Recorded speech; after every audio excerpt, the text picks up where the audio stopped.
से है कार्य। ये मधुर बोल जग फंद खोल, सन्मार्ग बताने वाला, बिगड़ी को बनाने वाला। ये मधुर बोल जग फंद खोल, सन्मार्ग बताने वाला, बिगड़ी को बनाने वाला। श्री राम यही घनश्याम यही, श्री राम यही घनश्याम यही, प्रभु के महिमा की आरती। पापियों को पाप से है तारी, श्री भागवत भगवान की है आरती। पापियों को पाप से है तारी, कर्पूर गौरव करुणावतारम, संसार सारम भुजगेन्द्रहारम, सदा वसन्तं हृदयारविन्दे भवं भवानी शरणं नमामि। त्वमेव माता च पिता त्वमेव, त्वमेव बन्धुः सखा त्वमेव, त्वमेव विद्या द्रविणं त्वमेव, त्वमेव सर्वं मम देवदेव, त्वमेव सर्वं मम देवदेव, त्वमेव सर्वं मम देवदेव। खूब प्रेम से जयकारा करेंगे, सभी लोग बोलेंगे बोलो भागवत भगवान की, यज्ञ जजमान की, भक्त भगवान की, चारों धाम की, सभी देवी देवताओं की जय जय राधे श्याम। स्थान ग्रहण करें, विराजें, आरती को समक्ष रखें और मुख्य जजमान भागवत जी को माला अर्पण करें। इसके आगे कड़ी में श्री प्रकाश पांडे जी, सत्य प्रकाश पांडे जी आ जाएं, जिनका नाम लिया जा रहा है कृपया मंच पे आते रहें भागवत भगवान की सेवा में। रोहित मिश्रा जी, श्री संत राम पांडे जी, श्री ओम नारायण पांडे जी।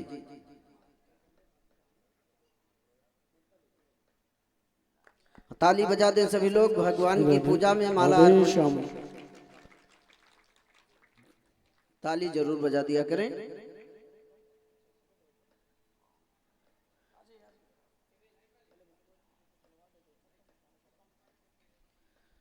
जी अब भागवत भगवान को इधर कैमरा चला जी, इधर से भागवत भगवान को कुछ द्रव्य दक्षिणा लेकर के अर्पण करें।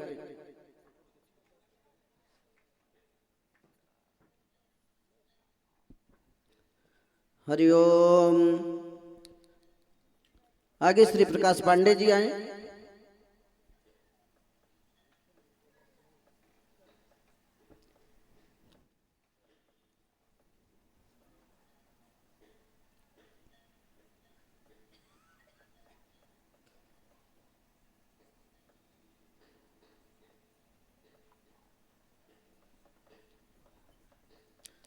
हाँ भागवत जी को अर्पण कर दो।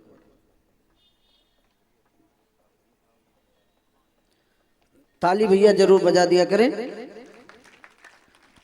श्री प्रकाश पांडे जी के द्वारा भागवत भगवान का सम्मान प्रभु चरणों में द्रव्य दक्षिणा दे करके अपने धन को धन्य किए हैं। आगे श्री सत्य प्रकाश पांडे जी।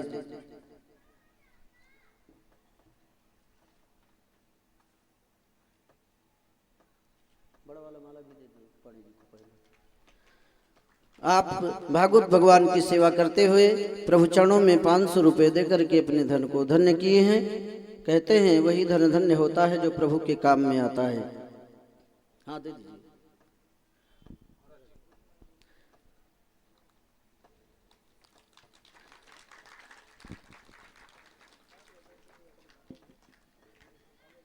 दिलीप पांडे जी, रोहित मिश्रा जी, संतराम पांडे जी, श्री ओम नारायण पांडे जी।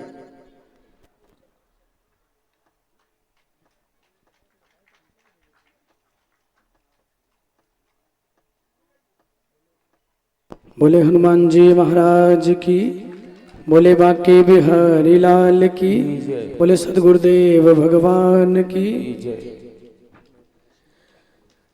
भागवत भगवान के चरणों में आपके द्वारा 1500 रुपये का अर्पण हुआ है।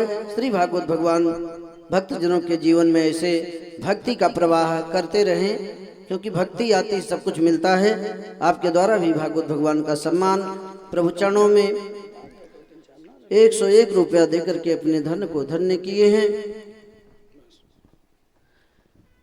कहा गया है, शास्त्रों में कहा गया है कि तन पवित्र सेवा किए, धन पवित्र किए दान।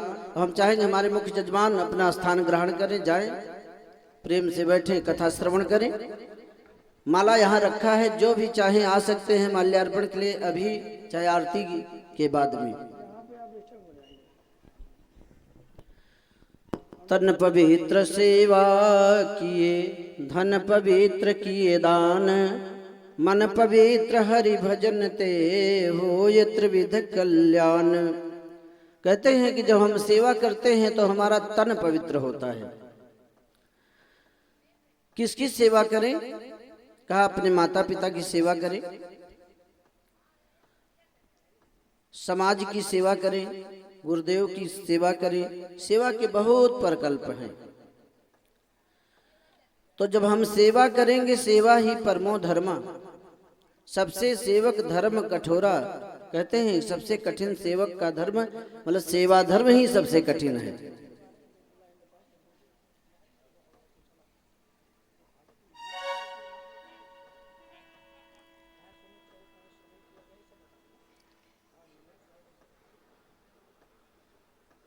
कई जन्मों का पुण्य जब उदय होता है तो भागवत की कथा सुनने का अवसर प्राप्त होता है। जो आए हैं उनकी हाजिरी लग गई है। वृंदावन धाम से पधारे हुए श्री पवन देव जी महाराज, जो श्री देव के नंदन ठाकुर जी के शिष्य हैं, आपका विश्व सेवा में संतुष्ट है। आपका उद्देश्य देश विदेश में धर्म की स्थापना की जाए, ठाकुर जी की सेवा में निरंतरता बनी हुई है।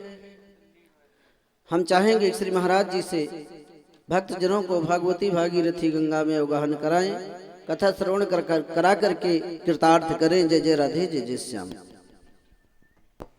बोले हनुमान जी महाराज की।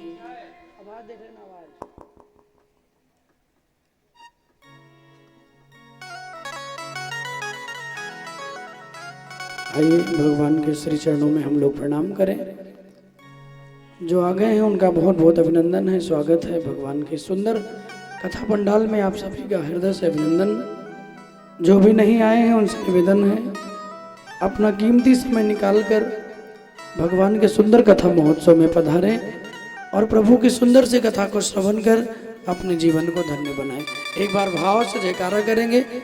बोले भागवत महापुराण की जय, बोले बांके बिहारी लाल की जय।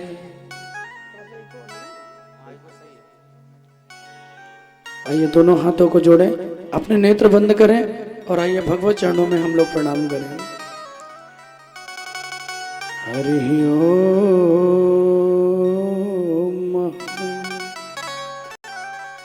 स्वस्ति श्री गणेशाय नमः। ओम नमो भगवते वासुदेवाय नमः। श्री गुरु चरण कमलेभ्यो नमः। श्रीमते निम्बार्काचार्याय नमः। श्री युगल चरण कमलेभ्यो नमः। कि जन्मादस्य यतोऽन्वयादितरतश्च चारिथेष्वभिज्ञासुरान् तेने ब्रह्म हृदयादिकवये मुह्यन्ति यतसूरयः। कि तेजो वारिमृदां यथा विनिमयो यत्र तिसर्गो अमृषा। कि धाम्ना स्वेन सदा निरस्तकुहकं सत्यं परं धीमहि। कि ध्येयं सदा परिभवाग्नभीष्टदोहम् तीर्थास्पदं शिवविरञ्चन्युतं शरण्यम्। हृत्यार्तिहं प्रणतपालभवाब्धिपोतं वन्दे महापुरुष ते चरणारविन्दम्। कृष्णत्वदीयपदपङ्कजपञ्जरान्ते अद्यैव मे विशतु मानसराजहंस। कि प्राणप्रयाण समये कफवात वित्तै कंठावरोधन विधौ स्मरणं कुतस्तै। कि वंशी विभूषित करान्नवनीरदाभान् पीताम्बराधरुणबिम्ब फलाधरोष्ठान् कि पूर्णेन्दु सुंदर मुखादरविन्द्रनेत्रा कृष्णात् परं किमपि तत्त्वमहं न जाने। सच्चिदानन्दरूपाय विश्वोत्पत्त्यादिहेतवे तापत्रयविनाशाय श्रीकृष्णाय वयं नमः। कि नारायणं नमस्कृत्य नरं चैव नरोत्तमं देवीं सरस्वतीं व्यासं ततो जयमुदीरयेत्। हे कृष्ण करुणा सिंधु देव देव जगत्पते गोपेश गोपिका कांत श्री राधा कांत नमोस्तुते। श्री गुरु चरण सरोज रज निज मन मुकुर सुधारे बरनौ रघुबर विमल जसु जो दायक फलचारि। कि बुद्धिहीन तनु जानिके सुमिरो पवन कुमार बल बुद्धि विद्या देहु मोहि हरहु कलेश विकार। राधा साध्यं साधनं यस्य राधा कि मंत्रो राधा मंत्रदात्री च राधा कि सर्वं राधा जीवनं यस्य राधा राधा राधा वाचिकं तस्य शेषम्। श्री राधे मेरी स्वामिनी मैं राधे जुको दास कि जन्म जन्म मोहि दीजियो श्री चरणन में वास। बरसाने की राधिका नंद गाँव के श्याम इनके चरणन में करूँ मैं कोटि कोटि प्रणाम। सब द्वारन को छोड़कर मैं आयो तुम्हारे द्वार हे वृषभानु की लाडली निक मेरी ओर निहार। कि अखंड मंडलाकारं व्याप्तं येन चराचरं तत्पदं दर्शितं येन तस्मै श्री गुरवे नमः। कि भक्ति भक्त भगवंत गुरु चतुर नाम वपु एक इनके पद बंधन किए तो नासत विघ्न अनेक। कि प्रभु के पद बंधन किए तो नासत विघ्न कलेश। ध्यान मूलम गुरुर्मूर्ति पूजा मूलम गुरुपदम मंत्र मूलम गुरुर्वाक्यम मोक्ष मूलम गुरु कृपा। अतुलित बलधाम महेम शैलाभदेहम धनुजवन कृशानुम ज्ञानिनाम अग्रगण्यम। सकल गुण निधानम वानराणामधीशम रघुपति प्रिय भक्तम वात जातम नमामि। कृष्णं नारायणं वन्दे कृष्णं वन्दे व्रजप्रियं कृष्णं द्वैपायनं वन्दे कृष्णो वन्दे वृथासुतं कृष्णो वन्दे वृथासुतं कृष्णो वन्दे वृथासुतं।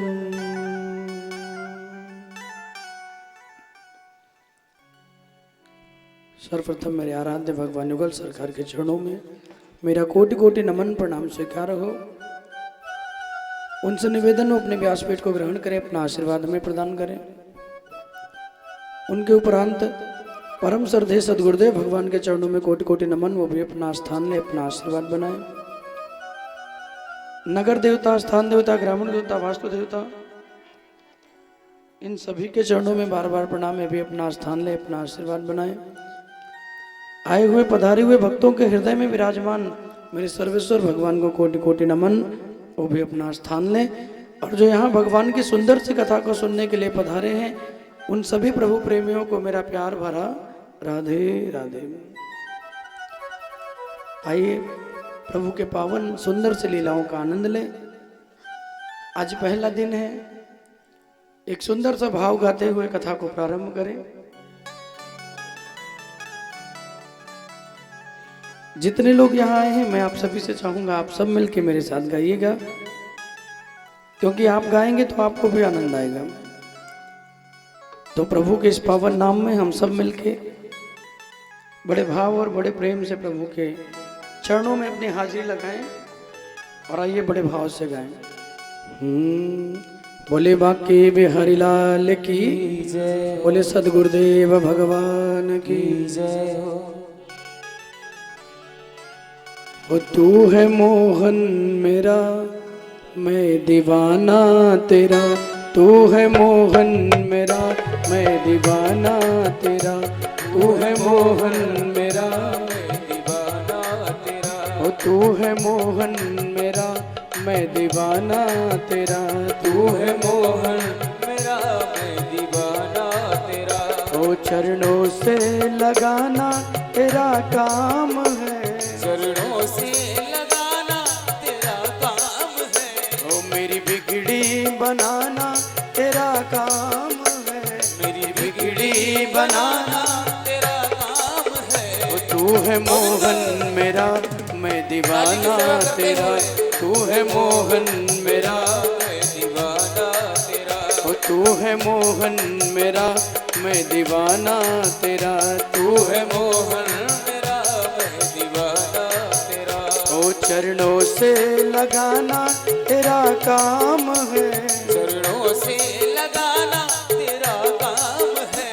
ओ मेरी बिगड़ी बनाना तेरा काम है, मेरी बिगड़ी बनाना तेरा काम है। ओ छोड़ दी अपनी नैया तेरे नाम पर, छोड़ दी अपनी नैया तेरे नाम पर, ओ छोड़ दी अपनी नैया तेरे नाम पर, छोड़ दी अपनी नैया तेरे नाम पर। अब किनारे लगाना तेरा काम है, अब किनारे लगाना तेरा काम है। अब किनारे लगाना तेरा काम है, अब किनारे लगाना तेरा काम है। ओ तू है मोहन मेरा मैं दीवाना तेरा, तू है मोहन मेरा मैं दीवाना तेरा, ओ तू है मोहन मेरा मैं दीवाना तेरा, तू है मोहन मेरा मैं दीवाना।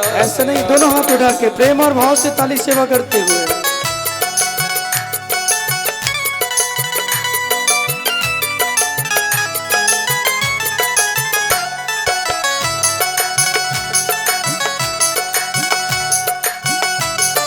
गाइए भाव से। बोले बाके बिहारी लाल की,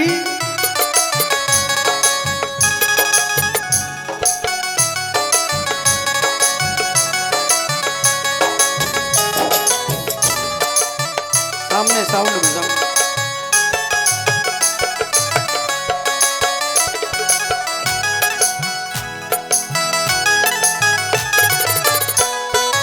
हे मेरे बाके बिहारी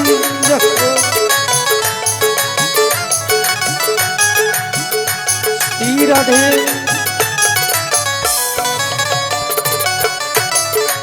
चाटी चाटी।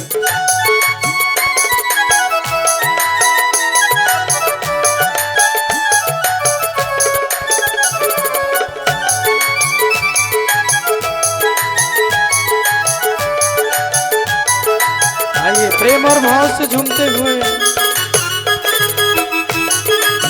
गाइए, दोनों हाथों से ताली सेवा करते हुए।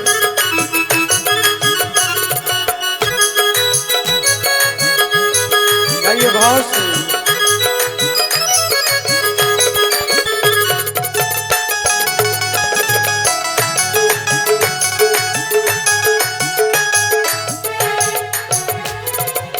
नाम घनश्याम का दीवाना बना देता है, नाम घनश्याम का दीवाना बना देता है, ओ नाम घनश्याम का दीवाना बना देता है, नाम घनश्याम का दीवाना बना देता है। ओ सारी दुनिया से अनजाना बना देता है, सारी दुनिया से अनजाना बना देता है। ओ नाम घनश्याम का दीवाना बना देता है, नाम घनश्याम का दीवाना बना देता है। ओ सारी दुनिया से अनजाना बना देता है, सारी दुनिया से अनजाना बना देता है। वो नाम सांवरे का मेरे दिल को, नाम सांवरे का मेरे दिल को, कभी गोकुल कभी बरसाना बना देता है। कभी गोकुल कभी बरसाना बना देता है। कभी गोकुल कभी बरसाना बना देता है। कभी गोकुल कभी बरसाना बना देता ये है। चरणों से लगाना तेरा काम है। चरणों से लगाना तेरा काम है। ओ मेरी बिगड़ी बनाना तेरा काम है। मेरी बिगड़ी बनाना तेरा काम है। ओ तू है मोहन मेरा मैं दीवाना तेरा, तू है मोहन मेरा मैं दीवाना तेरा। ओ तू है मोहन मेरा मैं दीवाना तेरा। तू है मोहन मेरा मैं दीवाना तेरा। आइए दोनों हाथ उठा के ताली सेवा करते हुए गाइए भाव प्रेम से।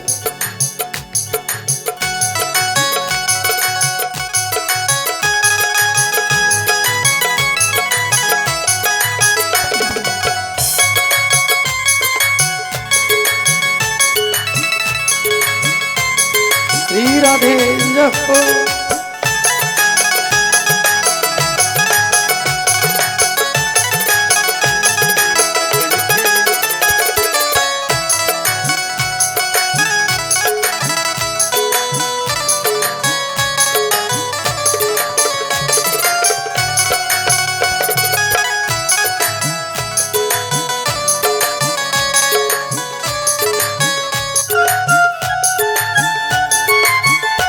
हे मेरे प्यारे जय हो।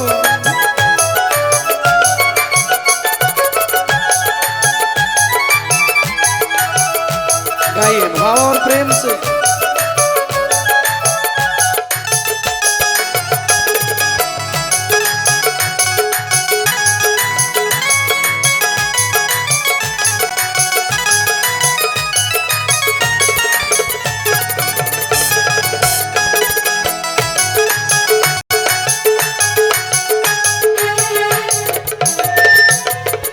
बड़ा दर्द है दिल में तेरे प्यार का, बड़ा दर्द है दिल में तेरे प्यार का। ओ बड़ा दर्द है दिल में तेरे प्यार का, बड़ा दर्द है दिल में तेरे प्यार का।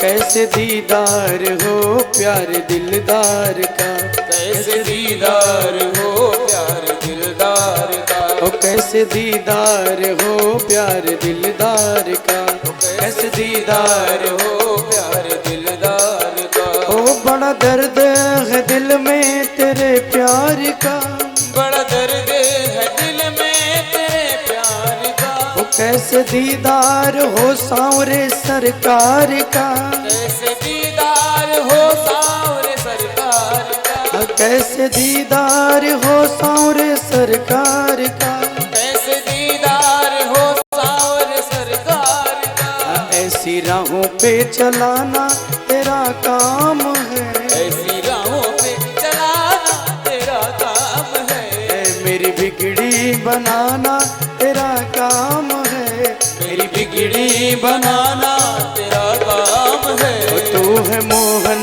मेरा मैं दीवाना तेरा, तू है मोहन मेरा मैं दीवाना तेरा। ओ तू है मोहन मेरा मैं दीवाना तेरा, तू है मोहन मेरा मैं दीवाना तेरा। ओ चरणों से लगाना तेरा काम है, चरणों से लगाना तेरा काम है। ए मेरी बिगड़ी बनाना तेरा काम है, मेरी बिगड़ी बनाना तेरा काम है। ओ तू है मोहन मेरा मैं दीवाना तेरा, तू है मोहन मेरा मैं दीवाना तेरा। ओ तू है मोहन मेरा मैं दीवाना तेरा। तू है मोहन मेरा मैं दीवाना तेरा। बोले भागवत महापुराण की जय हो।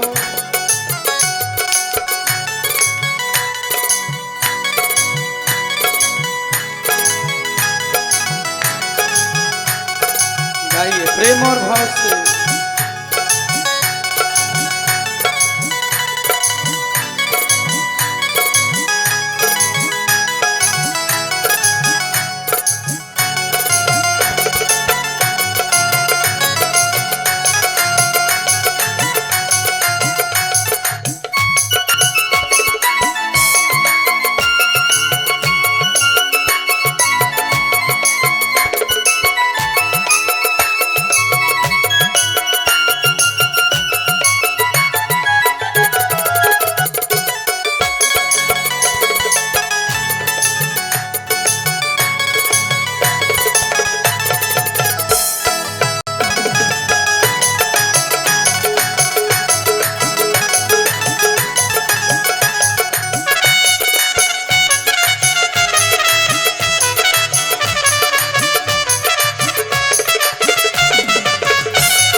श्री राधे जय हो।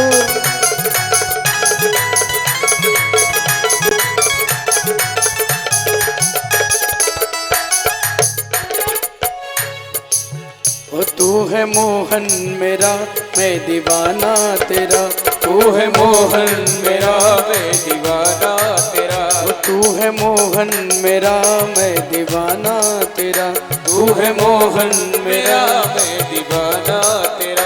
ओ चरणों से लगाना तेरा काम है, चरणों से लगाना तेरा काम है, ओ मेरी बिगड़ी बनाना तेरा काम है, मेरी बिगड़ी बनाना तेरा काम है। तू है मोहन मेरा मैं दीवाना तेरा, तू है मोहन मेरा मैं दीवाना तेरा, ओ तू है मोहन मेरा मैं दीवाना तेरा। तू है मोहन मेरा मैं दीवाना श्री राधे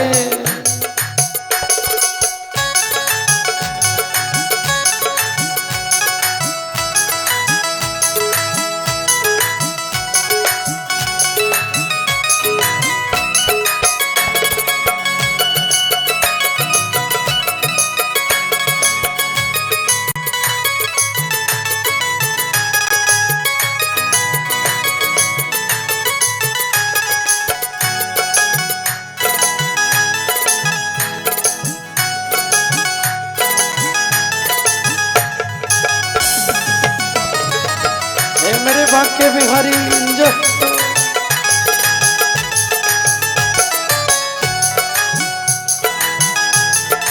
गाइए प्रेम से।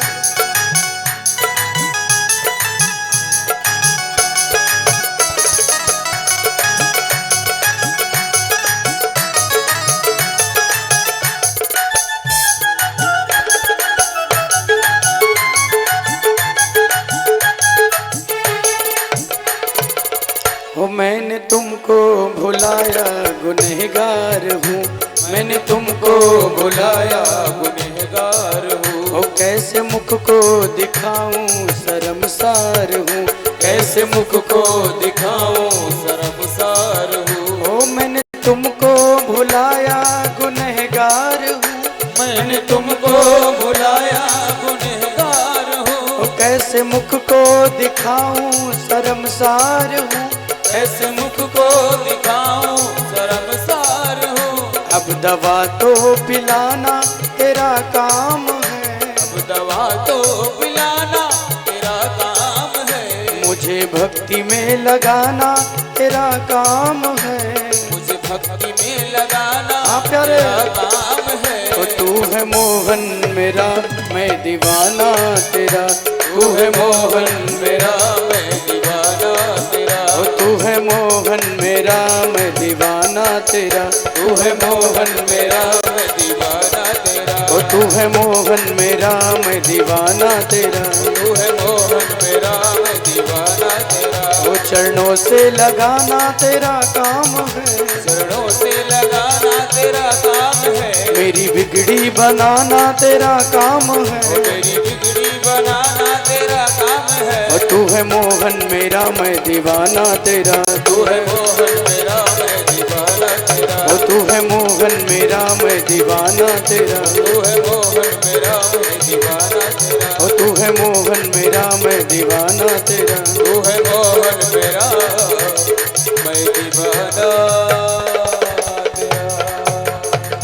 बोले बांके बिहारी लाल की, सदगुरुदेव भगवान की, उमापति महादेव की, भागवत महापुराण की, व्यास जी महाराज की, सुखदेव जी महाराज की, धर्म की, अधर्म का, प्राणियों में विश्व का, गौ हत्या, गौ माता की, विश्व में विश्व में विश्व में ओम हरि ओम शांति शांति शांति।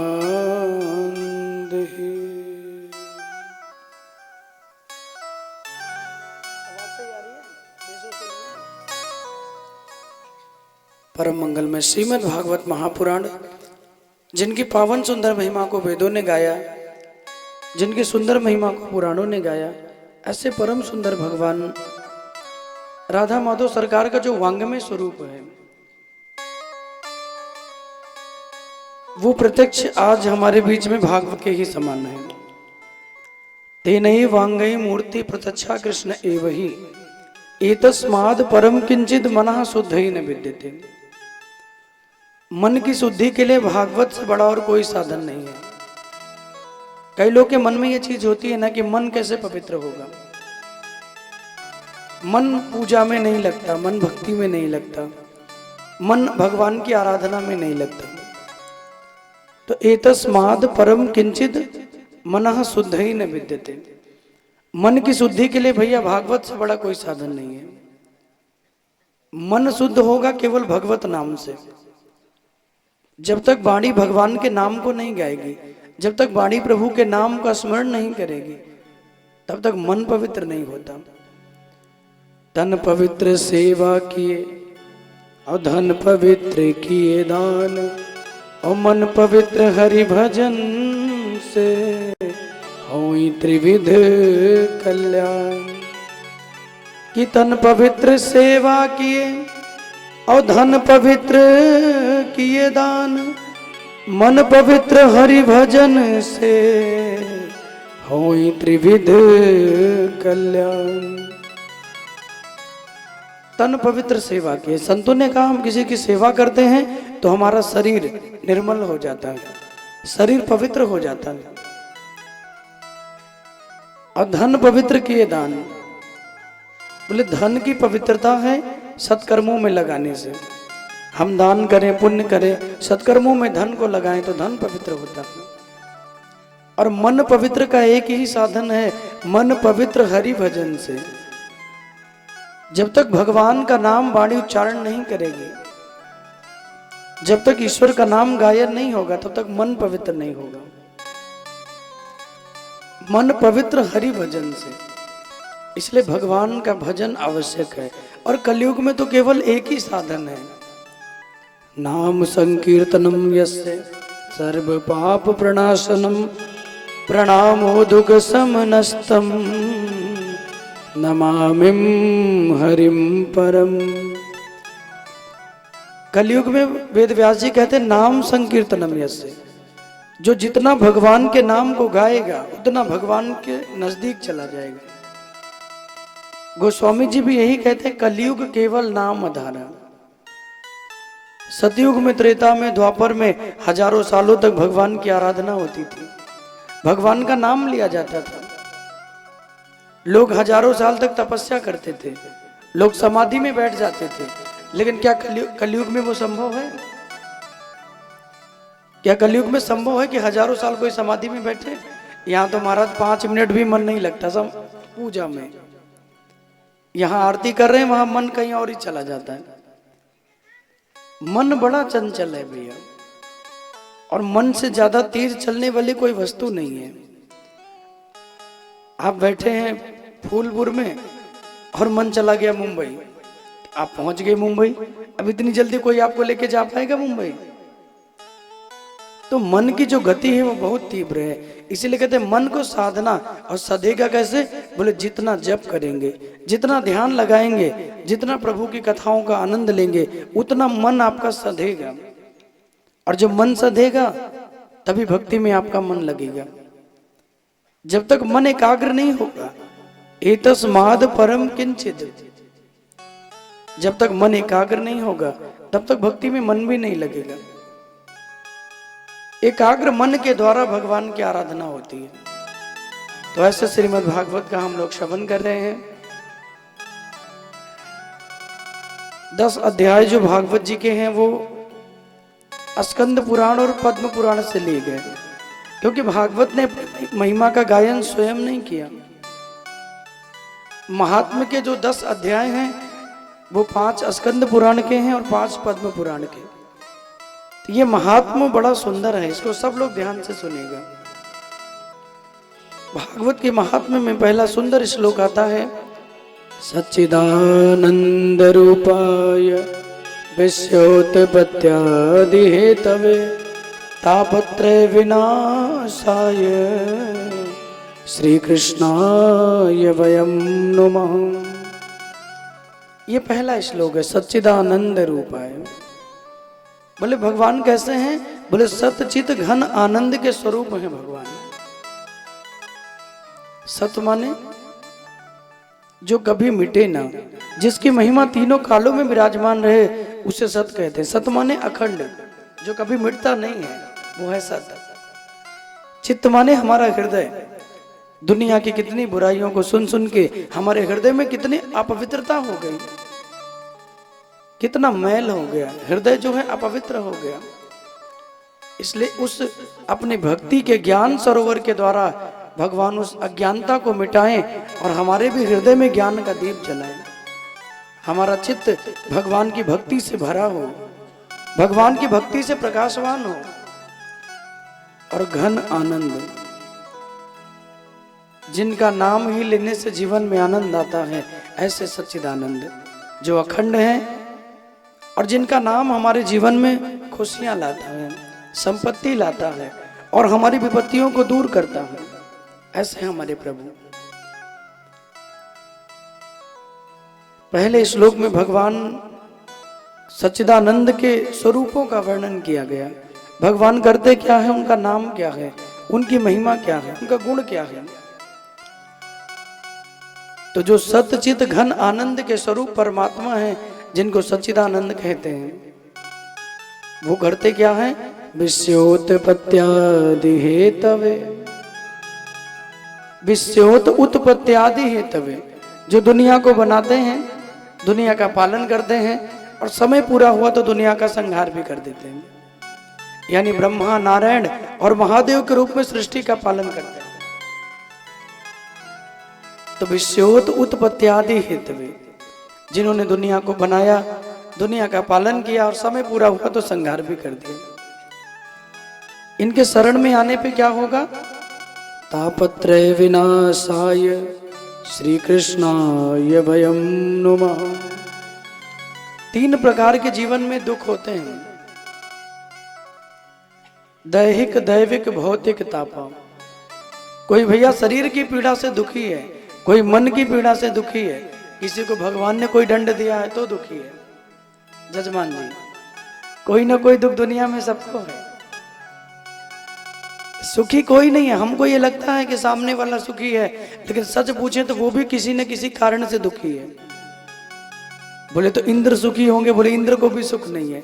देवता सुखी होंगे, बोले देवता भी सुखी नहीं है। अप्सराएं सुखी होंगी, बोले वो भी नहीं है। सुखी कौन है? तो कहा कि महाराज, जिनका संबंध हरि के चरणों से लगा है, जो भगवान से जुड़े हैं, वही खुशी हैं, बाकी तो दुनिया दुखी है महाराज। एक संत जी ने कहा बहुत सुंदर कि कोई तन दुखी, कोई मन दुखी, कोई धन बिन राहत उदास, और थोड़े थोड़े सब दुखी, सुखी राम को दास।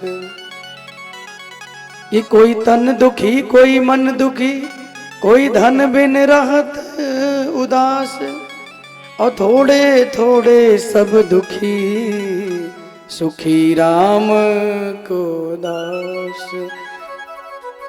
शरीर की पीड़ा का दुख क्या है? बोले सामने मीठा रखा है लेकिन खा नहीं सकते। क्यों? क्योंकि डॉक्टर साहब ने मना किया है, एक भी पीस छूना नहीं है। रसगुल्ला सामने रखा है लेकिन शुगर हो गया, खा नहीं सकते। देसी घी के पराठे बन रहे हैं लेकिन सुगंध ले लीजिए, लेकिन खाना नहीं है। क्यों? क्योंकि वहां से मना है कि खाइएगा मत। जितना कम खाओगे उतना ज्यादा दिन चलोगे। अनेक रोग हो गया शरीर में। तो ये शरीर का दंड है, तन दुखी। कोई शरीर के द्वारा दुखी है कि सब कुछ सामने रखा है लेकिन वो खा नहीं सकता। कोई रोग हो गया, कोई दुख हो गया। कोई मन दुखी, और कई लोग ऐसे हैं जिनका मन हमेशा दुखी रहता है। कितना भी आराधना में मन लगाएं, कितना भी कहीं कुछ भी करें, लेकिन मन प्रसन्न नहीं होता। कोई धन बिन राहत उदास, और किसी के पास धन नहीं है तो चिंता में है, कहां से कमाऊं, कहां से ले आऊं। किसी के पास ज्यादा है तो चिंता में है, कहां रखूं, कहाँ लगाऊं, नहीं तो मोदी जी ले लेंगे। तो वो चिंता में है कि कहाँ फिक्स करूं, इधर उधर से काट ही रहे हैं, यहां से ये टैक्स काट लिया, यहां से ये कर लिया। तो ज्यादा धन रखना भी आजकल बड़ा चिंता का विषय बन गया है। बैंक वाले मैनेजर भी कहते हैं मारा थोड़ा संभाल के देखो भाई, नहीं तो मुझे मत कहना बाद में। तो किसी के पास नहीं है तो दुखी है, और किसी के पास है तो वो क्या करे, इस चिंता में दुखी है। संसार का कोई भी प्राणी, आप ऐसा कोई व्यक्ति नहीं मिल सकता जो कह दे कि वो सुखी है। अपने आप से बाहर से भले कह दे कि वो आनंद में है, लेकिन सच यही है उसके हृदय की पीड़ा से पूछोगे तो वो सुखी नहीं है, क्योंकि कोई ना कोई दुख तो दुनिया में हर किसी को है। हाँ जी कि ना जी, हाँ या ना, कोई ना कोई दुख तो सबको है। अब बोले महाराज तो सुखी है कौन?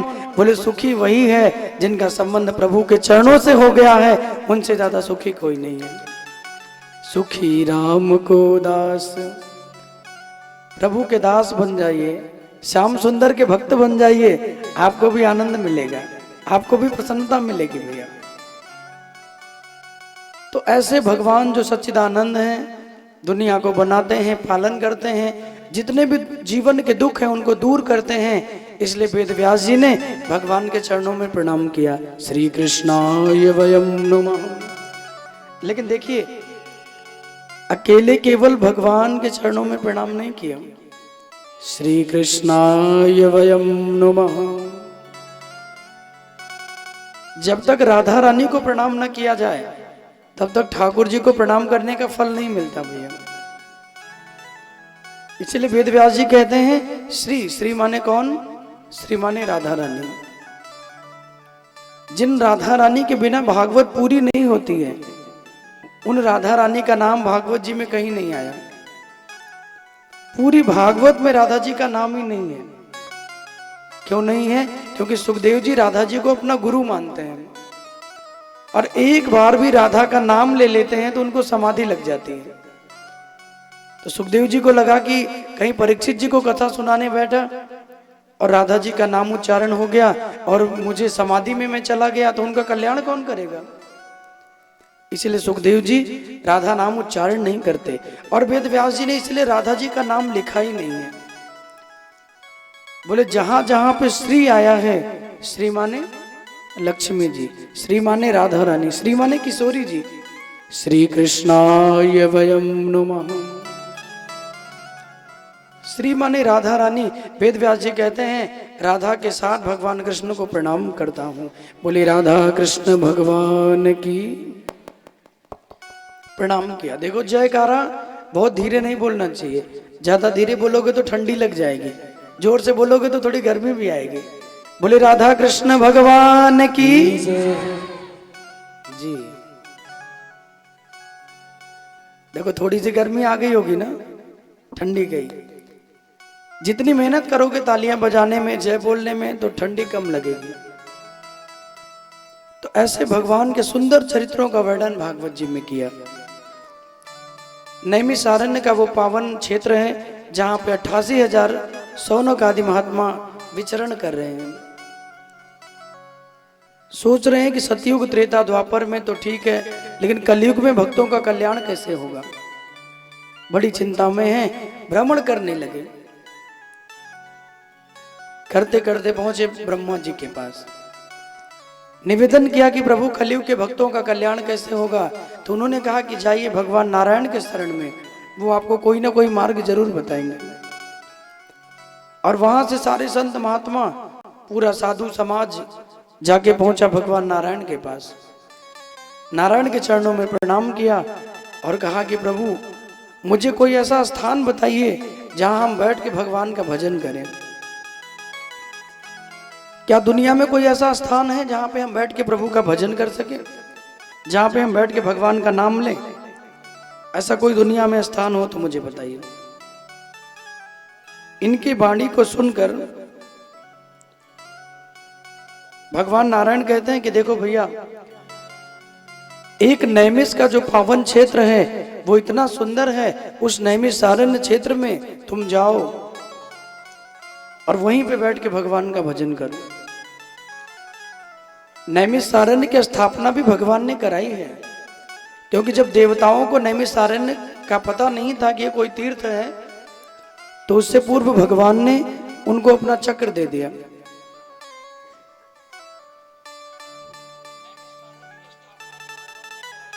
और चक्र देके भगवान ने कहा कि चक्र को लेके जाओ, इस चक्र को लेके घूमते रहना, जहां भी ये चक्र अपने आप रुक जाएगा वो स्थान परम सुंदर, परम पावन और तुम्हारे भजन के लिए सबसे उपयुक्त होगा। वहीं पे जाके तुम भगवान का भजन करना। संतों ने प्रणाम किया, चक्र को लेके चल दिए। गंगा किनारे गए, काशी गए, गोदावरी गए, रामेश्वरम, हर जगह भ्रमण किया है पूरी पृथ्वी पर, लेकिन कहीं भी वो चक्र नहीं रुका। जब भ्रमण करते करते वो पहुंचे हैं नैमिष की पावन भूमि पर।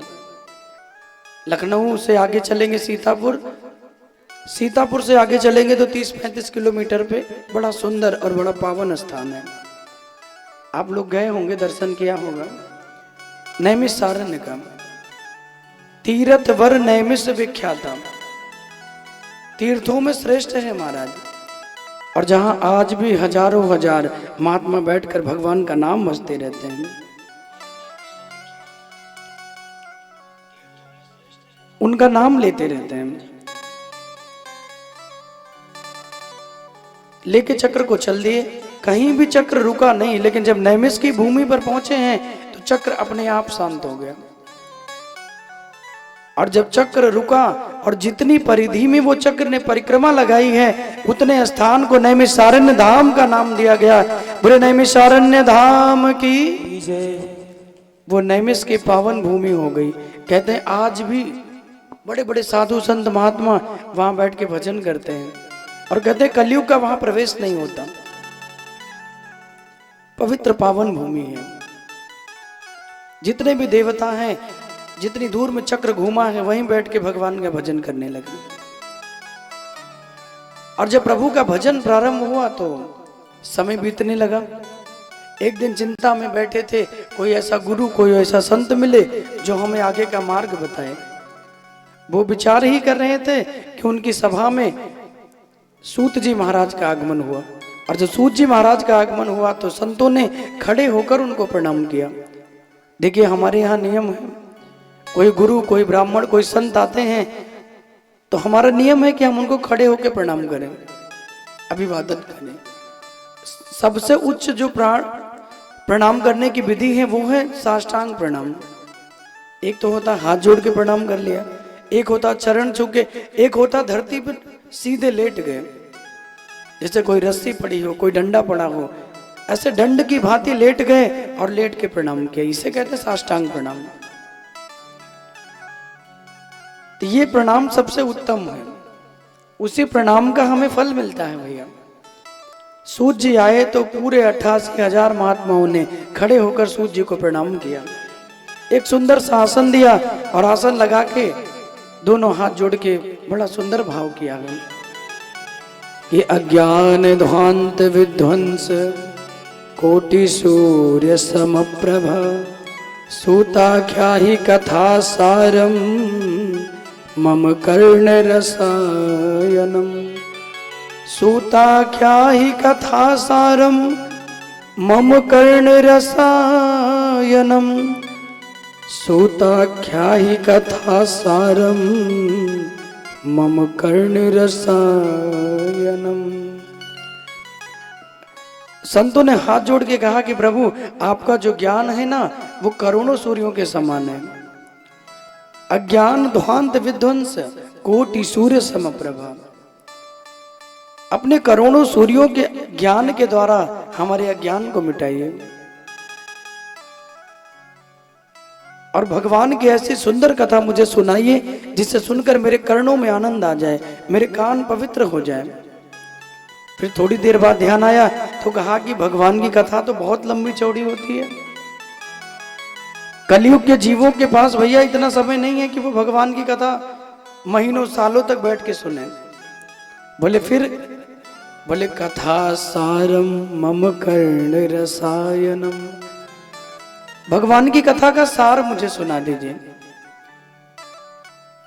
क्योंकि कथा तो बहुत बड़ी होगी, लेकिन कथा का जो सार है ना वो बहुत छोटा होगा।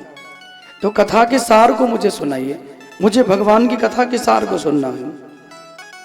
बोले ठीक है, हम तुम्हें श्रीमद् भागवत की सुंदर सी कथा सुनाएंगे जो 7 दिनों में तुमको तुम्हारे जीवन को आनंद प्रदान करेगी। शौनक आदि महात्माओं ने हाथ जोड़ा, गुरु जी के चरण धुला है, चरण बंदन किया है, एक सुंदर सा उनको स्थान दिया है, उच्च आसन पे विराजमान किया और स्वयं जाके नीचे बैठ गए। और जब जाके नीचे बैठे तो सूत जी ने कथा को प्रारंभ किया। कहा महाराज, इस कलयुग में लोग भटकते रहते हैं, धर्म करने का मन नहीं करता। ढूंढोगे तो सत्य बोलने वाले लाखों में एक मिलेंगे, झूठ बोलने वाले एक एक पग पे मिलेंगे। अधर्म करने वाले आपको हर एक घर में मिल जाएंगे, लेकिन धर्म करने वाला कहीं कहीं कोई कोई मिलेगा। कलयुग में धर्म हो कैसे, यही देखने के लिए नारद जी एक बार मृत्युलोक में आ गए। और जब नारद जी महाराज मृत्युलोक में आए तो मृत्युलोक में आए जब नारद जी तो संतों के यहां गए। संतों के यहां जब जाके नारद जी पहुंचे हैं तो वहां भी नारद के मन को शांति नहीं मिली। नारद जी महाराज वहां से निकले, और जब वहां से निकले तो बड़े बड़े तपस्वियों के यहां पहुंच गए, वहां भी शांति नहीं मिली। क्योंकि जहां भी जाते हैं नारद जी का मन अशांत है। कहीं पे पुस्तकों का विक्रय हो रहा है, बड़े बड़े त्यागी बाबाओं को देखा, वो भी भोग विलासिता में लिप्त हैं। नारद जी भ्रमण करते हुए हम आप जैसे जीवों के यहाँ पहुंच गए। मानव जीव के यहाँ जब पहुंचे हैं तो देखा तरुणी प्रभुता गे चाल को बुद्धिदायक, तरुणी प्रभुता गे चाल को बुद्धिदायक। घर में देखा तो देवियों का साम्राज्य हो गया है, घर में देवियों का साम्राज्य है और साले साहब घर के सलाहकार बने हैं। जबकि नियम है कि कोई भी मंत्रणा करनी हो, कोई सलाह लेनी हो तो सबसे पहले अपने माता पिता से कहना चाहिए, अपने माता पिता से पूछना चाहिए। लेकिन घर में साले साहब हैं तो बाहर किसी से चर्चा नहीं होती। तरुणी प्रभुता के देवियों का घर में साम्राज्य है। कभी भी कोई भी मंत्रणा करनी हो, कोई भी विषय पे चर्चा करनी हो, आपके माता पिता हैं, आपके गुरु हैं, आपके बड़े हैं, क्योंकि बुजुर्गों से हमें ज्ञान मिलता है, जीवन जीने का हमें अनुभव मिलता है। तो अपने माता पिता से राय जरूर ले। लेकिन नारद जी ने देखा कि माता पिता बड़े भैया को कोई पूछता ही नहीं, देवी जी के भैया हैं तो सारी सलाह उन्हीं से ली जाती है। श्याल को बुद्धिदायक। वहां से घूमते हुए नारद जी निकले, मन प्रसन्न नहीं हुआ। और घूमते घूमते जब नारद जी श्री धाम वृंदावन में पहुंचे तो ब्रज में जाते ही नारद जी का मन शांत हो गया।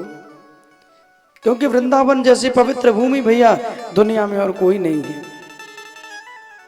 धन्यम वृंदावनम यस्य भक्तिर्नित्यति यत्र च, धन्यम वृंदावनम यस्य भक्तिर्नित्यति यत्र च। आज भी जहाँ ज्ञान वैराग्य तो बूढ़े बन के लेटे हैं, लेकिन भक्ति माता आज भी वृंदावन में नृत्य करती हुई मिलती है। भक्तिर्नित्यति यत्र च, जहां आज भी भक्ति नाचती है भगवान का नाम लेके। ऐसे पवित्र पावन श्री धाम वृंदावन में पहुंचे, पहुंचते ही नारद जी का मन गदगद हो गया। और जब नारद जी का मन प्रसन्न हुआ तो श्री नारद जी ने देखा एक दूर यमुना के किनारे एक स्त्री बैठी हुई है। स्त्री का मन नारद जी ने देखा बहुत उदास है। अनेक अनेक देवियां मिलकर उनकी सेवा कर रही हैं। गंगा जमुना सब देवियां मिलकर उनकी सेवा कर रही हैं, लेकिन फिर भी देवी का मन बड़ा उदास है, मन प्रसन्न नहीं है।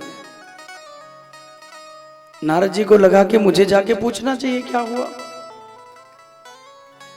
नारद जी जब पूछने के लिए आगे बढ़े तो सोचा कि भैया बिना बुलाए जाओगे तो अपमान मिलेगा, नारद जी लौटने लगे, लेकिन संत पधारे हैं। संत को आया हुआ जब देखा तो देवी ने तुरंत नारद जी को आवाज लगाई, और जब नारद जी को आवाज लगाई तो देवर्षि नारद मुड़ के देखे।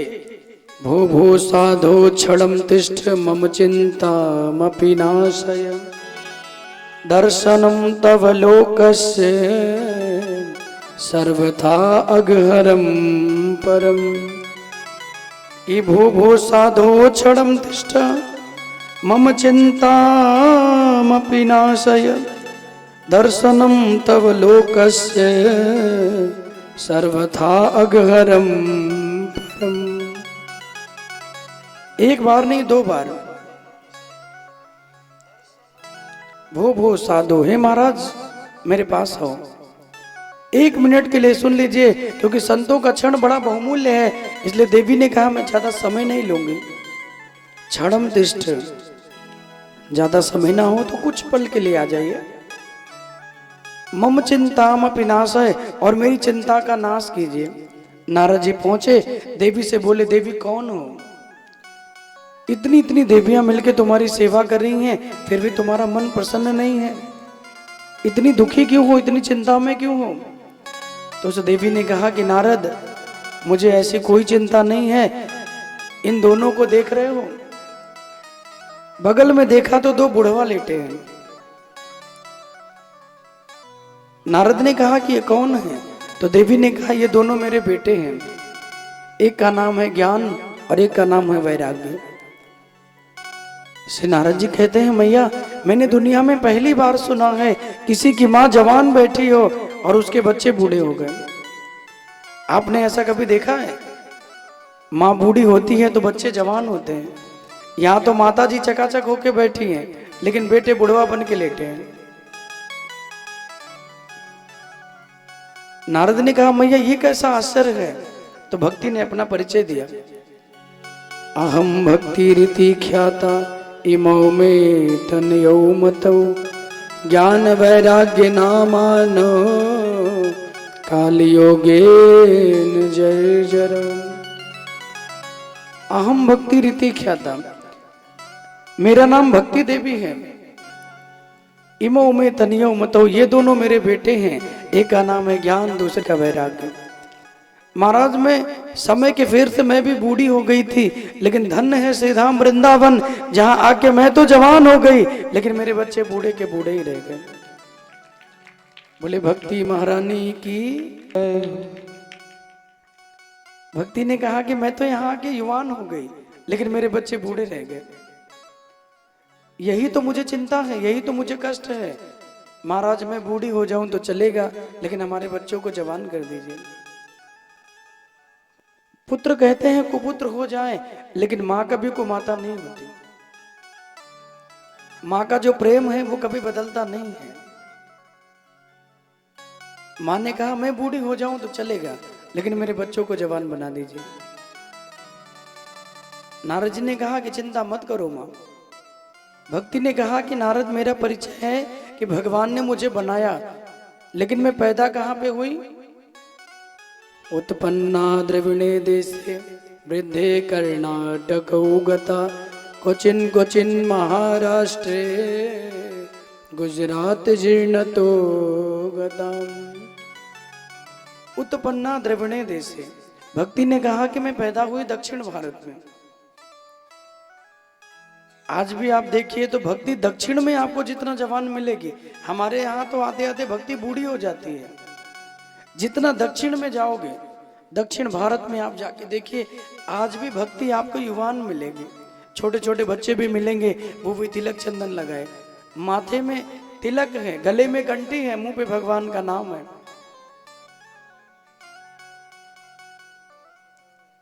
सुबह सुबह उठ जाएंगे छोटे छोटे बच्चे।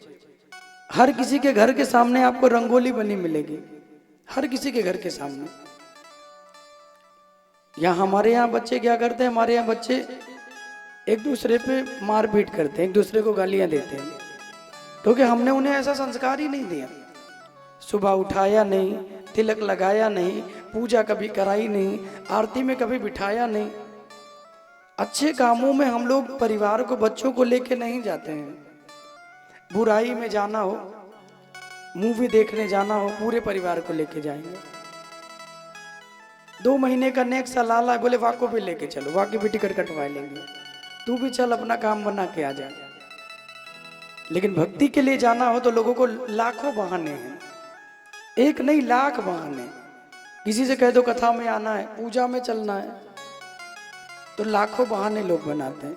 आज चलेंगे, कई लोग कहते हैं कल चलेंगे, अरे आज तो निमंत्रण है, पहले वहां जाना पड़ेगा। जो सबसे होशियार होते हैं ना, वो सबसे लास्ट वाले दिन आते हैं। अंतिम दिन आएंगे और ऐसा शो करेंगे महाराज, जैसे लगा कि 7 दिन सबसे ज्यादा समय इन्हीं ने दिया है। बोले भैया तुम जो बोलो, आप बस आज्ञा करो, आप तो कहो तो जाएंगे नहीं, यहीं रहेंगे। तो आदमी कह देता नहीं ठीक है, बहुत समय दिया, अब आप जाइए। कलयुग के कारण ही भक्ति में मन कम लगता है, बुराइयों में मन अधिक लगता है। कोई अच्छी बातें सुनते हैं तो सुन के भूल जाते हैं, लेकिन कोई बुरी बात सुन ले तो क्या कभी भूलते हैं? भूलते हैं नहीं ना। बुराई का प्रवेश जल्दी हृदय में होता है। कोई भी बुरी बात सुन लीजिए, पूरा जीवन नहीं भूलोगे। और अच्छाई को सुनते रहो, सुनते रहो। बस अभी सुना है, रात में सोए सवेरे खत्म, अभी सुना सुबह खत्म। अच्छाई जीवन में प्रवेश नहीं होती है। इसलिए भगवत नाम ही वो रास्ता है जो हमें अच्छाई की ओर लेके जाता है। भक्ति ने कहा कि महाराज मेरा जन्म दक्षिण भारत में हुआ, कर्नाटक में मैं जवान हुई, महाराष्ट्र में आई तो मुझे बहुत सम्मान मिला, लेकिन जब से मैं गुजरात में आई हूं तब से मैं बूढ़ी हो गई। वहां से निकलकर घूमते घूमते अपने बच्चों को लेके मैं श्री धाम वृंदावन में आ गई। और महाराज ब्रज की ऐसी पावन भूमि जहां मेरा प्रवेश होते ही मैं तो जवान बन गई, लेकिन मेरे बच्चे बूढ़े के बूढ़े ही रह गए, मैं तो जवान हो गई। इसलिए महाराज आप तो साधु हो, संत हो। कहते संतों का चरण पड़ जाए तो ही जीवन धन्य हो जाता है। दर्शनम तव लोकस्य सर्वथा अगहरम परम, दर्शनम तव लोकस्य सर्वथा अगहरम परम। आपके दर्शनों से मेरा कष्ट मिटेगा, ये मुझे पूरा भरोसा है। और जब ये बातें कही हैं तो नारद जी प्रसन्न हो गए।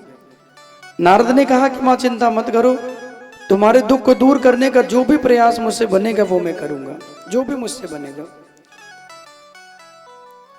श्री नारद जी ने वेद सुनाना प्रारंभ किया। वेद वेदांत घोष से गीता पाठैर मुहुर्मुहु।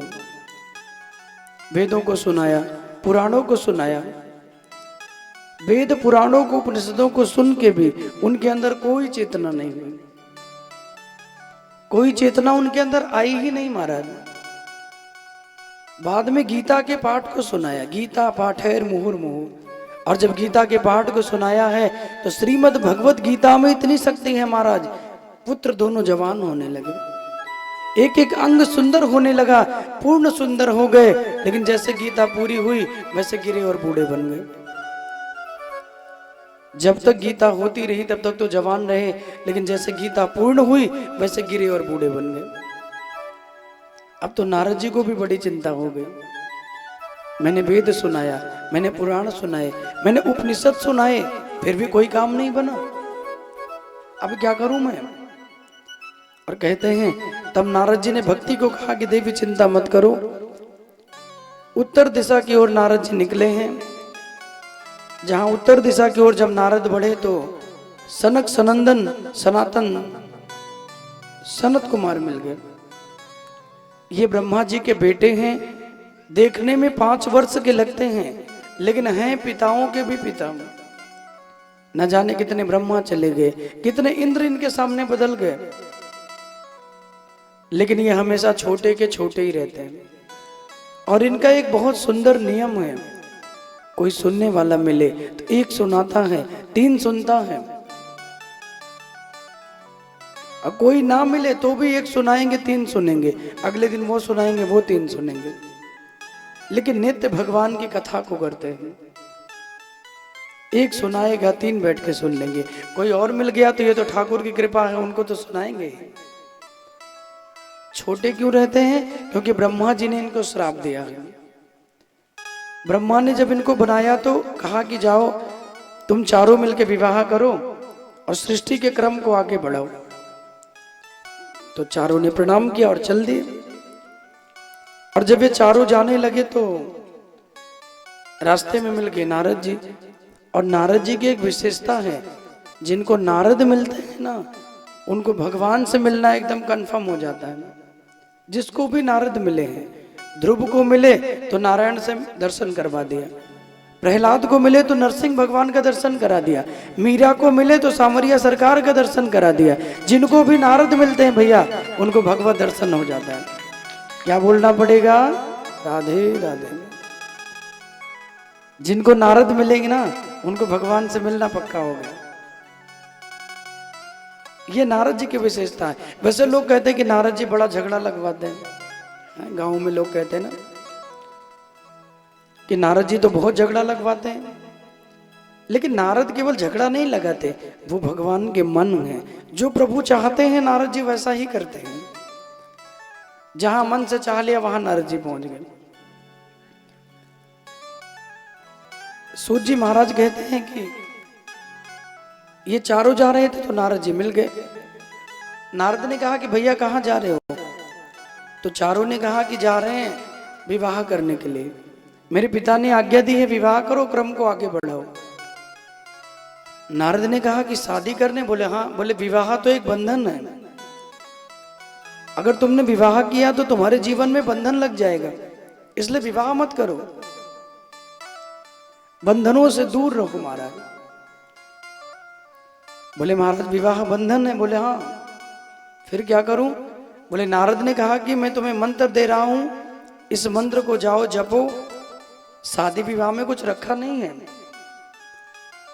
तो उन चारों ने कहा महाराज लेकिन पिता ने आज्ञा दी है, एक काम करिए विवाह कर लेते हैं, आप मंत्र भी दे दीजिए, भजन ही तो करना है। बोले नहीं, विवाह करो तो भजन छूट जाएगा। बोले नहीं नहीं महाराज, शादी भी कर लेंगे, भजन भी करते रहेंगे। तो नारद जी ने कहा कि भैया जितनी रामायण पढ़नी हो वो शादी से पहले पढ़ लीजिए, क्योंकि शादी के बाद तो केवल महाभारत ही पढ़ी जाती है। फिर तो दोनों में बनती कहाँ जो रामायण पढ़ेंगे। उनकी कोई ना कोई मांग आप पूरा ना करें तो गड़बड़ है, करते तो भी गड़बड़ है। इसलिए जितनी रामायण गीता प्रवचन जो कुछ करना है वो शादी से पहले। शादी के बाद बहुत मुश्किल हो जाता महाराज, बड़ा बंधन लग जाता है। चारों ने प्रणाम किया, मंत्र मिल गया, जाके हिमालय पे मंत्र जपने लगे। ब्रह्मा जी आए तो देखा, क्रोध में आए, बहुत समझाया विवाह करो, लेकिन चारों माने नहीं। नारद जी ने अच्छे से समझा दिया, फिर कैसे मानेंगे? तो श्राप दे दिया कि आज के बाद कभी बड़े नहीं होंगे। चारों प्रसन्न हो गए। ब्रह्मा जी ने कहा इतनी प्रसन्नता में क्यों हो? बोले महाराज इतनी प्रसन्नता में इसलिए हैं क्योंकि मैं सोच रहा था कि अगर बड़े हो जाऊंगा तो खाने पीने की ज्यादा चिंता होगी, नहाने की, कपड़े पहनने की, और बहुत सारी आकांक्षाएं मन में प्रकट हो जाएंगी। अब आपने बहुत अच्छा किया, क्योंकि बालक की जो मन होता है, जो बुद्धि होती है, वो बिल्कुल पवित्र होता है। और भगवान को सबसे ज्यादा प्रिय है बचपन की भक्ति। जो बचपन में भक्ति करे तो भगवान बहुत जल्दी मिलते हैं। ध्रुव ने किया, 5 साल के हैं ध्रुव जी, और 5 वर्ष के ध्रुव ने केवल 5 महीने में भगवान को प्रकट कर लिया। कितने दिन में? केवल 5 महीने में। क्योंकि बचपन की भक्ति का जो फल मिलता है ना, वो अमृत के समान मिलता है। जवानी की भक्ति का जो फल मिलता है वो दूध के समान, और बुढ़ापे में की गई भक्ति का जो फल है वो पानी के जैसा है। इसलिए बचपन निकल गया तो जवानी में करो, जवानी भी निकल गई तो बुढ़ापे में जितना करोगे उतना ही मिलेगा, न कम न ज्यादा। और वैसे भी दांत टूट जाते हैं तो राम जी का नाम भी उच्चारण नहीं होता। मुख में दांत नहीं तो कहोगे राम तो निकलेगा आम, कुछ काम चलने वाला नहीं है हमारा। इसलिए समय रहते भगवान के भजन को करना चाहिए, क्योंकि समय रहते जब भगवान के भजन को हम करते हैं तो उस भजन का हमें कई गुना फल मिलता है। सूत जी महाराज कहते हैं नारद जी ने समझाया तो मान गए, लेकिन ब्रह्मा जी ने श्राप दे दिया, इसलिए कभी बड़े नहीं होते। उन्हीं 4 महात्माओं से नारद जी का फिर मिलन हुआ। इतने उदास नारद के मन को देखा तो पूछा इतने दुखी क्यों हो? नारद जी ने कहा महाराज मैं दुखी इसलिए हूं क्योंकि भक्ति के पुत्रों का मैं कल्याण नहीं कर पाया। उनके पुत्रों का कल्याण होगा कैसे? तो चारों ने कहा अगर उनका कल्याण चाहते हो तो एक उपाय है। उपाय क्या है? बोले हरिद्वार में आनंद नाम का एक तट है, कोई योग्य वक्ता के द्वारा श्रीमद् भागवत की कथा श्रवण करा दो तो भक्ति के पुत्रों का कल्याण हो जाएगा। नारद जी ने कहा महाराज ऐसा योग्य वक्ता कौन मिलेगा? मैं बन जाता हूं श्रोता और आप बन जाइए वक्ता और मुझे भगवान की कथा सुना दीजिए। सनत कुमारों को प्रणाम किया और चारों तैयार हो गए। हरिद्वार में आए, आनंद नाम के तट पे विराजमान हुए और वहीं पे भगवान की कथा प्रारंभ हो गई। आज भी अगर हरिद्वार में आप जाइए तो वो आनंद नाम का तट आज भी आपको मिलेगा। वो तट आपको आज भी वहां मिलेगा जहां नारद जी ने बैठ के 7 दिन अनवरत भगवान की कथा को सुना। अनवरत नाम को नारद जी सुनते रहे। वक्ता बन के सनक सनंदन विराजमान हुए, नारद जी श्रोता बन के सुनने लगे। महाराज भक्ति के पुत्रों का कल्याण कैसे होगा?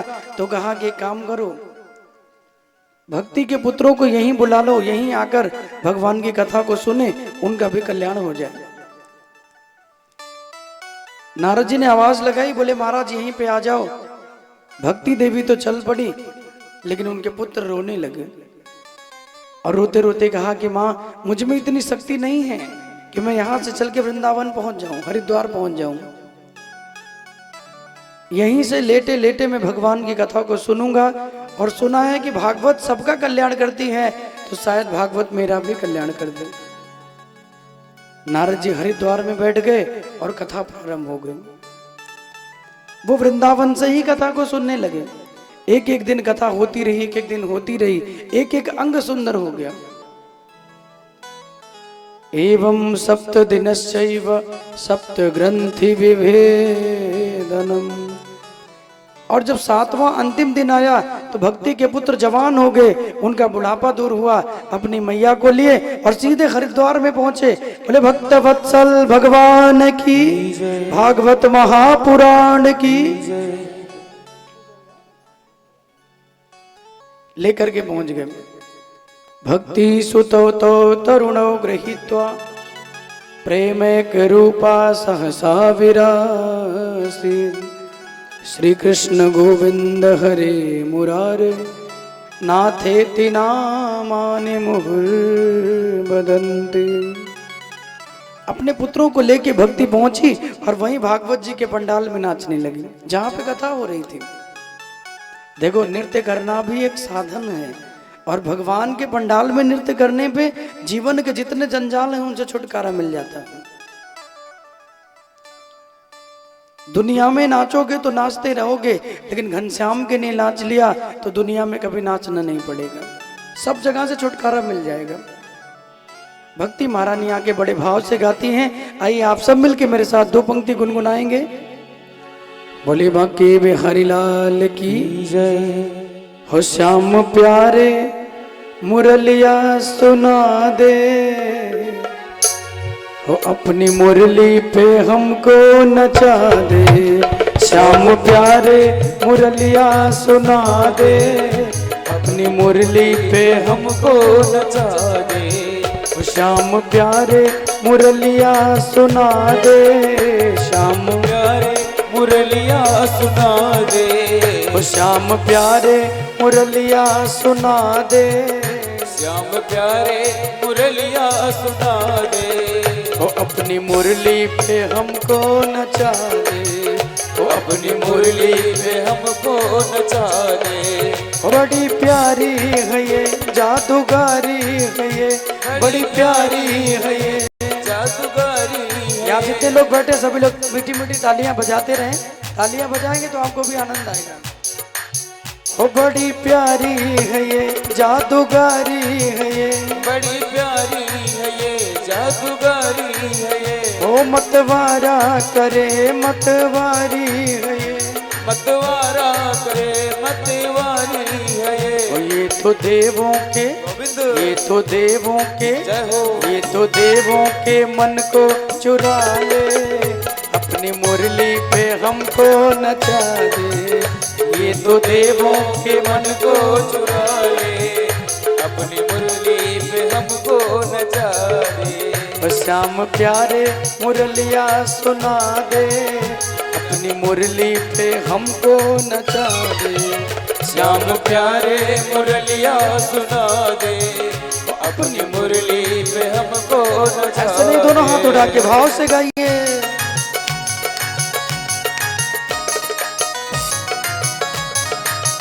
झूमते हुए श्री राधे।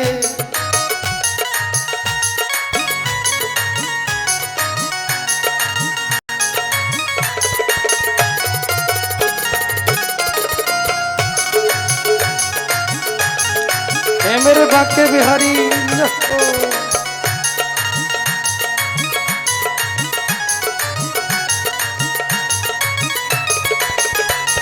गाइए बड़े प्रेम और भाव से सभी लोग मिलकर।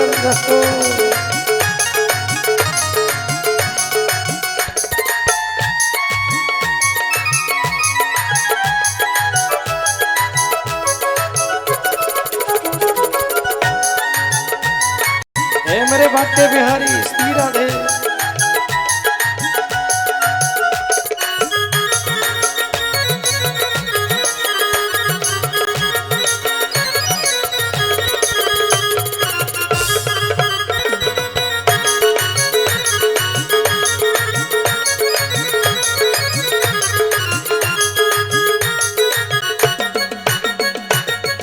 हैं दीवाने तेरे मस्ताने तेरे, हैं दीवाने तेरे मस्ताने तेरे। ओ तू है सम्मा तो हम परवाने तेरे, तू है सम्मा तो हम परवाने तेरे। ओ हैं दीवाने तेरे मस्ताने तेरे, हैं दीवाने तेरे मस्ताने तेरे। ओ तू है सम्मा तो हम परवाने तेरे, तू है सम्मा तो हम परवाने तेरे। ओ मन के तारों को, मन के तारों को, मन के तारों को तू झंझना दे, मन के तारों को तू झमझमा दे।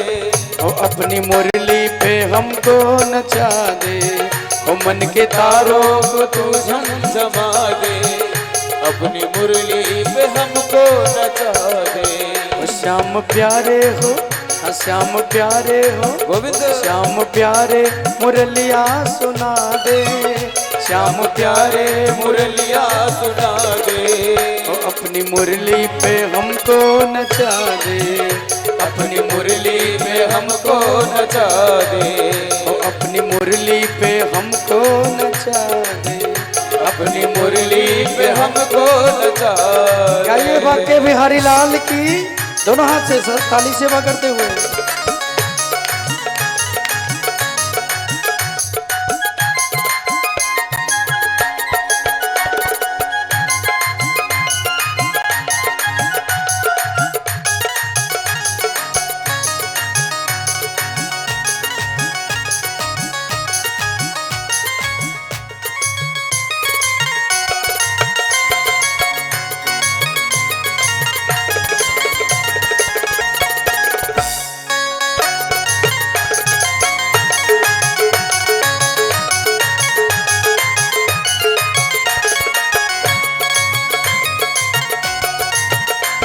बाके बिहारी गाइए श्री राधे।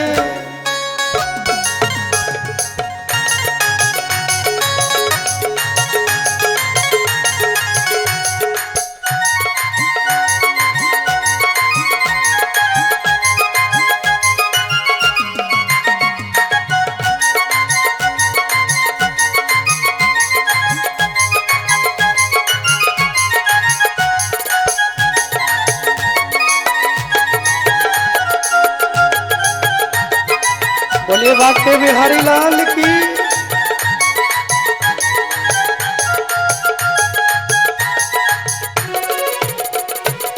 ओ माफ कर दे खता हमको अब ना सता, माफ कर दे खता हमको अब ना सता, माफ कर दे खता हमको अब ना सता, माफ कर दे खता हमको अब ना सता। ओ आ भी जा सांवरे आ भी जा आ भी जा, आ भी जा सांवरे आ भी जा आ भी जा। ओ माफ कर दे खता हमको अब ना सता, माफ कर दे खता हमको अब ना सता। ओ आ भी जा सांवरे आ भी जा आ भी जा, आ भी जा सांवरे आ भी जा आ भी जा। ओ भूल सारी हो भूल सारी हो, गोविंद भूल सारी हमारी भुला दे, भूल सारी हमारी भुला दे।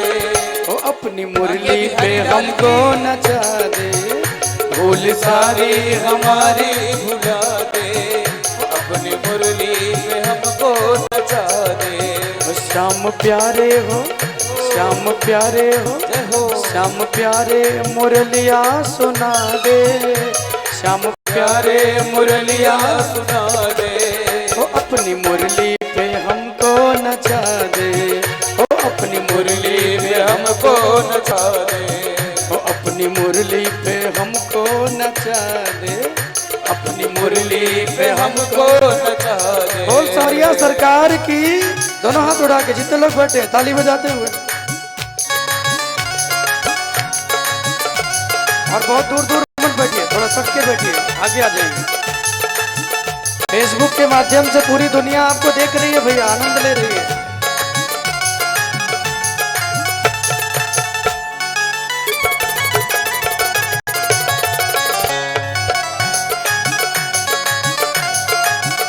ए मेरे बाके बिहारी जय हो।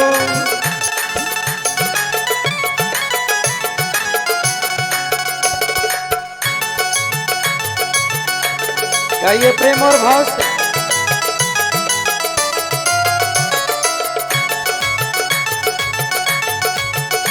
ए मेरे बाके बिहारी,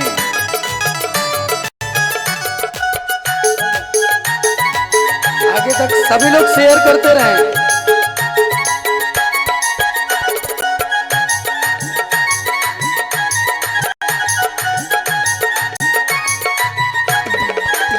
हे मेरे प्यारे ओ श्री राधे।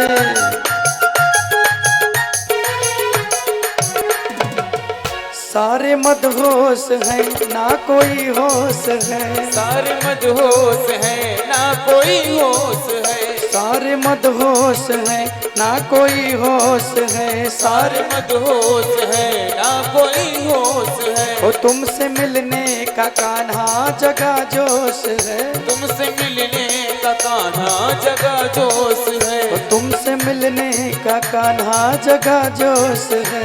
तुमसे मिलने का कान्हा जगा जोश है। यहाँ जितने लोग बैठे हैं आपको आनंद आ रहा है कि नहीं? आज पहला दिन है, कुछ कम आनंद आएगा, 2 दिन आनंद नहीं आता, क्योंकि हमारे जीवन में पाप इतने ज्यादा होते हैं ना कि वो हमें आनंद लेने ही नहीं देते। ठंडी लग रही है, पैर दर्द कर रहा है, बहुत चीजें होती हैं।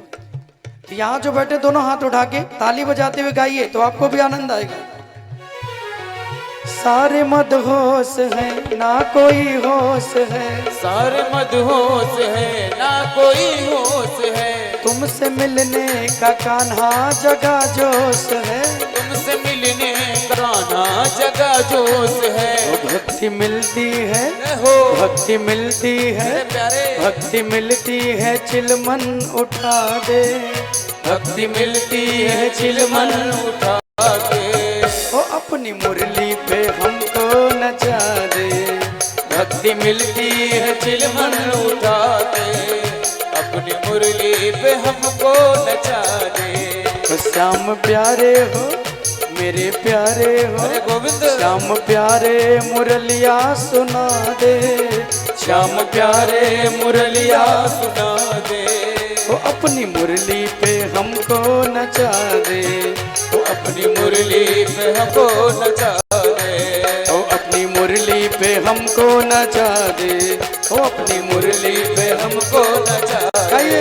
श्याम प्यारे मुरलिया सुना दे, श्याम प्यारे मुरलिया सुना दे, ओ मेरे प्यारे मुरलिया सुना दे, मेरे प्यारे दोनों हाथ उठा के सुना दे, ओ अपनी मुरली पे हमको नचा दे, ओ अपनी मुरली पे हमको नचा दे, ओ अपनी मुरली पे हमको नचा दे, अपनी मुरली पे हमको नचा दे, अपनी मुरली पे हमको नचा दे, अपनी मुरली पे हमको नचा दे। बोले बाके बिहारी लाल की, बोले सतगुरुदेव भगवान की जय। नारद जी ने वाणी से बुलाया, बोले आइए भगवान की कथा को सुनिए, लेकिन उन चारों ने मना कर दिया।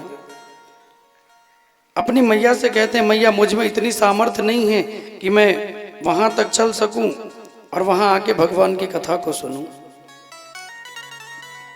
मुझ में इतना सामर्थ्य नहीं है। एक एक दिन की कथा हुई और उनका अंग सुंदर हो गया। देखो कथा की इतनी महिमा है।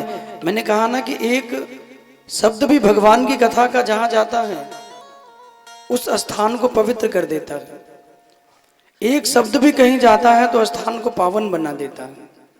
एक शब्द भी भागवत का हमको ज्ञान देने वाला है, क्योंकि राम रक्षा स्तोत्र में कहा गया कि एकैकम अक्षरम पुंसाम महापातक नाशनम।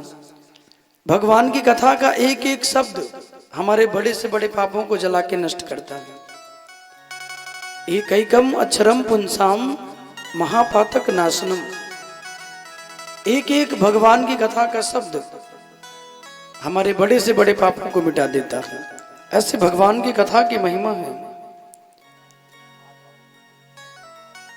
7वें दिन जब भक्ति महारानी वहां पधारी तो भक्ति सुतो तो तरुणो गृहीतो प्रेम एक रूपा सहसा विरासी। श्री कृष्ण गोविंद हरे मुरारे नाथेति नामानि मुहुर्वदन्ति। अपने पुत्रों को लेके पहुंची और उनके पुत्र वहां पहुंच के नाचने लगे। और जब वहां पहुंच के नाचे हैं तो नारद जी ने कहा कि प्रभु इतनी भगवान की महिमा, वेद पुराणों को सुनाने के बाद भी जिनकी मुक्ति नहीं हुई, गीता के पाठ को सुनाने के बाद भी जिनकी मुक्ति नहीं हुई, उनकी मुक्ति केवल भागवत श्रवण से होगी। क्या भागवत में इतनी शक्ति है? तो सनक सनंदन से प्रश्न किया नारद ने कि प्रभु भक्ति का तो कल्याण हो गया, उनके पुत्रों को बुढ़ापा भी दूर हो गया, लेकिन क्या भागवत ने और किसी का कल्याण किया है? कोई और हो दुनिया में जिसका भागवत जी ने कल्याण किया हो? बड़ा सुंदर प्रश्न किया है। और ये प्रश्न हम सबके मन में होता है कि भागवत सुनने से मिलेगा क्या, भागवत सुन के होता है क्या? के विशुद्धयन्ति वदन्ति मह्यम सप्ताह यज्ञेन कथामयेन कृपालुभिर्लोकहितं विचार्य प्रकाशिता को अपि नवीन मार्गः। प्रकाशिता को अपि नवीन मार्गः। कौन कौन भागवत को सुन के किस किस का कल्याण हो गया? कौन कौन ऐसा है जिसने भागवत को सुना और उसका कल्याण हो गया? तो सुखदेव जी महाराज ने जो परीक्षित को बताया वही यहाँ पे सूत जी कहते हैं कि यो मानवाः पाप कृतस्तु सर्वदा सदा दुराचार रता विमार्गगाः क्रोधाग्निदग्धा कुटिलास्य कामिनः सप्ताह यज्ञेन कलौ पुनन्ति ते। लोग कहते ना कि भागवत को क्यों सुने, क्या मिलेगा? तो कोई बड़े से बड़ा पापी व्यक्ति हो, वो भी यदि भगवान की कथा को श्रवण कर ले तो उसके जीवन के जितने पाप हैं वो समाप्त हो जाते हैं। यो मानवाः पाप कृतस्तु सर्वदा। जो इतने पापी हो जिन्होंने जीवन में कोई सत्कर्म न किया हो, जिनका मन हमेशा बुराइयों में रहता हो, जिनका मन हमेशा पापों में लगा रहता हो, यदि ऐसा जीव भी भगवान की कथा को सुन लेगा तो उसका कल्याण हो जाएगा। परस्व पुष्टा मलिना दुराश्याम, जो अपने माता पिता का सम्मान नहीं करते, अपने गुरुजनों का आदर नहीं मानते, उनको प्रेम नहीं करते, साधु संतों को प्रणाम नहीं करते, उनका अपमान करते हैं, ऐसा भी कोई जीव हो, वो भी बैठ के भगवान की कथा को सुने तो प्रभु की कथा उसका भी कल्याण कर देती है। कोई भी दुनिया में ऐसा नहीं जो भागवत को सुने उसका कल्याण ना हो। लेकिन इसका मतलब ये नहीं कि चोरी किया और कथा सुनी तो बात बराबर हो गई। भगवान के यहाँ बुराइयों का अलग दंड मिलता है, अच्छाइयों का फल अलग मिलता है। नहीं तो कई लोग सोचे एक बुरा किया एक अच्छा किया तो एक में से एक गया 0 हो जाए। प्रभु के यहाँ ऐसा नहीं चलता, हमारे यहाँ ऐसा है 10 में से 10 गए तो 0। भगवान के अलग अलग, उस 10 का अलग फल मिलेगा और उस 10 का आपको अलग फल मिलेगा, दोनों का आपको अलग अलग फल मिलेगा। जितने भी सत्कर्म होंगे, जितने भी पुण्य होंगे, उस पुण्य का, उस सत्कर्म का आपको अलग फल मिलेगा और जितनी भी बुराई होगी उसका दंड आपको अलग मिलेगा। सनक सनंदन ने कहा कि नारद, कोई भी जीव कैसा हो, जीवन में कितना भी पाप क्यों न किया हो, लेकिन एक सुंदर संकल्प लेके वो बैठे और संकल्प लेके भगवान की कथा को सुने कि आज तक जो कुछ मेरे से हुआ वो हुआ, लेकिन आज के बाद मेरे जीवन में कोई भी ऐसी चीज जाने अनजाने ना हो जिससे मुझे दंड का भागी होना पड़े। बुराई ना करने का कोई संकल्प लेके अगर बैठे तो उसके पिछले जितने भी पाप होते हैं वो भगवान जला के भस्म कर देते हैं। लेकिन वो ऐसा संकल्प ले कि आज के बाद जो पाप हुआ, लेकिन आज के बाद कोई ऐसा अपराध ना हो। तो कोई भी जीव हो, पापी हो, पुण्यात्मा हो, भगवान की कथा को सुने उसका कल्याण होता है। नारद जी ने फिर प्रश्न किया तो सनत कुमारों ने एक सुंदर इतिहास सुनाया और कहा कि महाराज, तुंगभद्रा नदी के किनारे अनुपम नाम का एक नगर बसा है।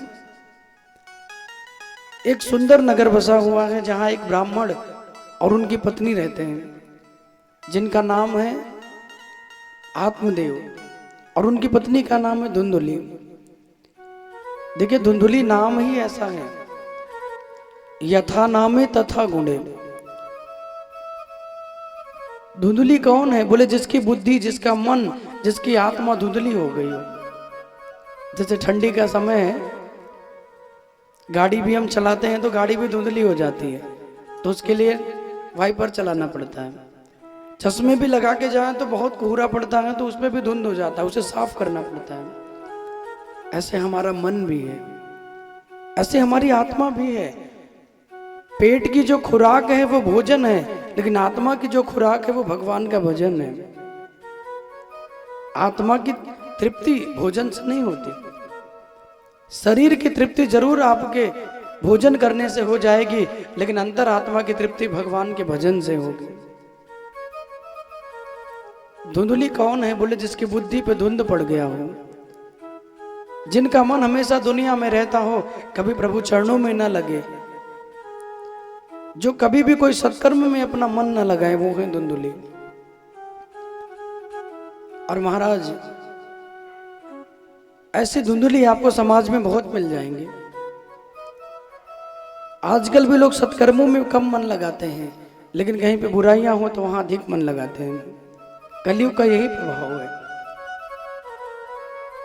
आत्मदेव जी महाराज तो बड़े भोले, बड़े सीधे साधे हैं। यजमानी का काम करते हैं, लोग इनको बड़ा सम्मान करते हैं, इनको बड़ा आदर देते हैं। एक दिन की बात है, आत्मदेव जी निकले हुए थे, कहीं से लौट के आ रहे थे, बहुत सारे लोग वहां बैठे थे, इनको बिठाया और इनको बैठाने के बाद बड़ा सम्मान किया, माला पहनाई। ब्राह्मण तो हैं ही, लेकिन थोड़ी देर के बाद जब ये वहां से चले गए तो जिस स्थान पे बैठे थे उस स्थान को पवित्र किया जाने लगा। गंगा जल से उसे पवित्र किया गया, मंत्र पढ़ के उसे पवित्र किया गया। लेकिन जब इनको पता चला तो बड़ी दुखी हो गए और दुखी होकर सोचने लगे कि महाराज, मेरे जीवन में कोई पुत्र नहीं है, कोई पुत्री नहीं है। संतान के ना होने से लोग मुझे बड़ा अभागा मानते हैं। सबको लगता है कि मैं बहुत अभागा हूं। आत्मदेव ने ब्राह्मण को बुलवाया, यज्ञ किया, जितना भी जीवन का धन था वो यज्ञ में लगाया, लेकिन यज्ञ करने के बाद भी कोई पुत्र नहीं मिला। और जब एक भी पुत्र की प्राप्ति नहीं हुई तो एक केले का वृक्ष लगाया। इसीलिए दुखी रहते हैं क्योंकि घर में कोई संतान नहीं है। धन वैभव की सम्मान की कोई कमी नहीं है, लेकिन पुत्र पुत्री के ना होने से बड़े दुखी रहते हैं। गुरुदेव भगवान कहते हैं कि राजन, एक दिन एक केले का वृक्ष लगाए, लेकिन कुछ दिन बीता तो वो वृक्ष भी सूख गया। तुलसी का एक वृक्ष लेकर आए, तुलसी के वृक्ष को भी लगाया, लेकिन वो भी सूख गया। कोई भी पौधा लगाते हैं तो वो बड़ा नहीं होता। बेचारे आत्मदेव जी और दुखी हो गए। इनको लगा कि मेरे जीवन का सौभाग्य ही नहीं है कि मैं कोई अच्छा काम करूं। क्या मेरे जीवन में इतना दुर्भाग्य है? दुखी मन हो गए। दुनिया के ताने सुन सुन के बेचारे रोज दुखी होते हैं। पत्नी धुंधुली, उसका तो काम ही है कहीं पे चार लोग बैठे हो तो उनको झगड़ा लगा देना। कोई अच्छा काम कर रहा हो तो उसे मना कर देना। कोई सत्कर्म करने जा रहे हो तो उसको रोक के बैठा लेना। जितनी भी जीवन की बुराई होती है वो सब धुंधुली में है। और आत्मदेव जी तो अच्छाइयों के घर है। जितनी भी अच्छाई होती है वो सब आत्मदेव के अंदर है। अपनी पत्नी को बहुत समझाया, लेकिन धुंधुली के अंदर कोई चेतना नहीं हुई। एक दिन की बात है, बड़ी दूर गए हुए थे, लोगों के ताने सुन के बड़े दुखी रहते थे। एक गैया मिल गई, किसी ने गौदान कर दिया तो गाय को लेके आ गए। गाय को घर में रखा, सोचा कोई बछवा बछिया होगा तो उससे ही प्रेम कर लेंगे। लेकिन महाराज बहुत दिन बीत गया, 6 साल बीत गए। जिस गाय को लेके आए उस गैया से भी कोई बच्चा नहीं हुआ। और जब उससे भी कुछ नहीं हुआ तो आत्मदेव जी बहुत दुखी हो गए। एक दिन रात्रि में सो रहे थे, स्वप्न देखा, अब जीवन में रहने का कोई फायदा नहीं है, मैं इतना अभागा हूं, अपने घर को छोड़ दिया। ना पत्नी से बताया, ना किसी से बताया, घर को छोड़ के चल दिए। और अकेले जब घर को छोड़ के जाने लगे तो बहुत दूर निकल गए। एक सरोवर दिखा, सोचा इसी में कूद के अपने प्राणों को त्याग देंगे। और उस सरोवर में जब अंदर घुसे हैं, इतना जल हो गया, तो वहीं बट वृक्ष के नीचे एक महात्मा बैठे हैं। उन्होंने आवाज लगाई, कहा महाराज, ब्राह्मण हो के, इतने बड़े ज्ञानी हो के मरने के लिए जा रहे हो? अरे भैया, मानव का जो जीवन है वो बड़े भाग्य से मिलता है। दुर्लभैव कथा लोके सुराणामापि दुर्लभम। मानव का जीवन बड़ा दुर्लभ है। 84 लाख योनियों में ऊकर सूकर बन के भटकते रहते हैं, तब जाके कहीं मानव का जीवन मिलता है। और मानव जीवन पाकर भगवान के भजन करने के बाद भी तुम मरने के लिए जा रहे हो? आत्मदेव जी रोने लगे। और रोते हुए आत्मदेव जी जब बाहर निकलना चाहे तो संत ने आवाज लगाई। कहते हैं ये संत कोई और नहीं, स्वयं भगवान ही वहां पहुंचे थे। क्योंकि भक्त की रक्षा के लिए एक एक कदम पे भगवान ने संकल्प लिया है।